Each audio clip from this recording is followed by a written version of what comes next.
It's a trend that many may find surprising. Baby boomers entering their golden years struggling with addiction to drugs and alcohol. It's happening at a rate that some experts call alarming. In this week's Fox Forward, Dan Godwin takes a closer look with an addiction specialist who runs 2 clinics in the Metroplex. This is a case where the numbers help tell the story. According to the National Institutes of Health, in 2010, close to 2.5 million people in their 50s said they had abused prescription or illegal drugs within the past month. This is double the rate reported in 2001. There's evidence to indicate this trend is still happening. And there's word that hospital emergency rooms are treating more people in that baby boomer category for reactions to drugs like cocaine, heroin, and most frequently, marijuana.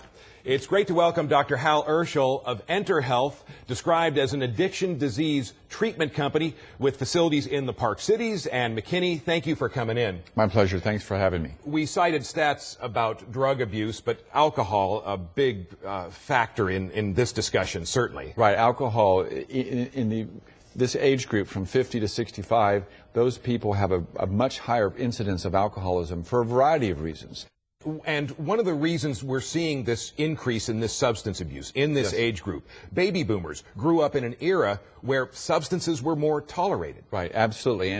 And so they got used to using them. And there's usually a dual incidence of addiction in 20 to 30-year-olds and then 50 to 65-year-olds. And so these baby boomers are in that 50 to 65-year-olds, and for a variety of life circumstance reasons, they start using the substances more, and they've used them in the past and they didn't give them a problem. Now they're getting in trouble.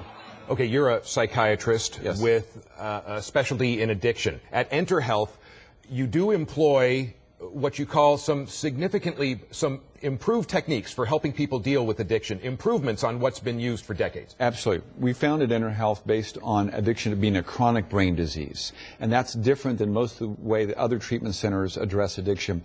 Your traditional outcomes are about 25% long-term success rate. If you look at this as a chronic brain disease and use all the latest tools, all the latest science, you have about an 85-90% long-term success rate, which is a huge difference. When it comes to addiction, there is a hopelessness that a lot of people feel. But what you're saying, as an MD, a psychiatrist in this field, you're saying, no, outcomes really are improving. Outcomes are improving dramatically if you apply the right tools. For instance, with alcoholism, we have a shot now called Vivitrol. You can get it once a month, and it's paid for by most insurance companies out there. Most physicians, though, have never heard about it. But if you get it, your cravings go down by 90%, and you can't get drunk for an entire month. Think of that. If you're an alcoholic and you drink alcohol, you can't feel the high or get drunk for an entire month. You don't want to drink anymore.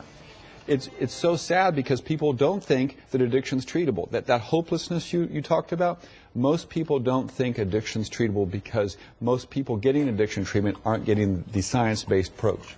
Dr. Hal Urschel, thanks very much for the chat. For more information about what we've been talking about, as well as Enter Health, we've got a link to a website. Just go to our website, myfoxdfw.com, and click on links.